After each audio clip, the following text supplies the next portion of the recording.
Welcome back. There's a push for input on the topic of electric bikes on local trails as the use of e-bikes is rapidly expanding. Yeah, our Bill Folsom in studio tonight looking at the local debate, pros and cons here. Bill, what'd you find out? Yeah, park leaders, trail advocates, and bike riders are working on a summit of sorts to look at the rules and regulations of e-bikes. It will create a foundation of ideas to eventually take to the public for input. Electricity is bringing a boost to cycling. They're clearly really popular. Momentum is picking up. Growing. I feel the momentum, but I also feel the pushback. Ron RAMSEY and his wife Debbie purchased e-bikes about a year and a half ago. For Debbie, who used to race and do cycle tours, it's a way to get back on two wheels after 10 years away due to having her knee replaced 3 times. The loss of muscle mass makes the first cranks of the pedals tough.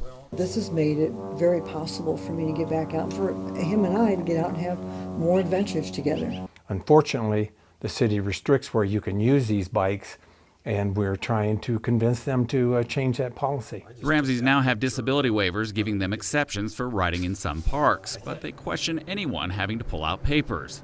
They've been confronted by other traditional cyclists who don't want their e-bikes on trails. They told us it was against the law to be in the park. They cursed at us and ran us off, and that's what prompted us to get involved and try to change those rules. It is a game changer. It's going to change the experience on our trails, in some ways for better, in some ways for worse, and we need to be responsible in determining how we want that to happen. CORY SUTELA is executive director of Medicine Wheel Trail Advocates. Some of its mountain biking members are admittedly not thrilled with e-bikes.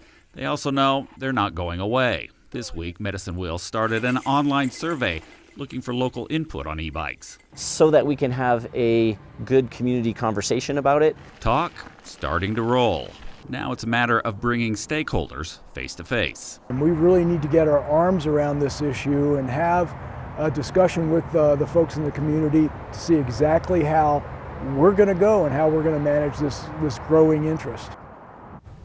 And Medicine Wheel has the survey on its website. They'll share that information when they get together with parks later on this month. Yeah, and the Ramseys have the waiver there, but are these e-bikes actually allowed on any trails without a waiver? Depends. Yeah. Some trails yes, some trails no, and it has to do with the type of bike. If you have a class 1, which means pedal assist only, you can go on some trails. If you have the kind that has a throttle on it, that is no trails, and that is what they're going to be talking about. Okay. Very interesting. Are these e-bikes still a little workout for you? Or does it do all the work? I have ridden before, and it depends on the one you're doing. You still have to work out, and the more you torque, the more power you get. So they say it is a reward, risk reward. It is a reward. Very interesting. Bill, thanks.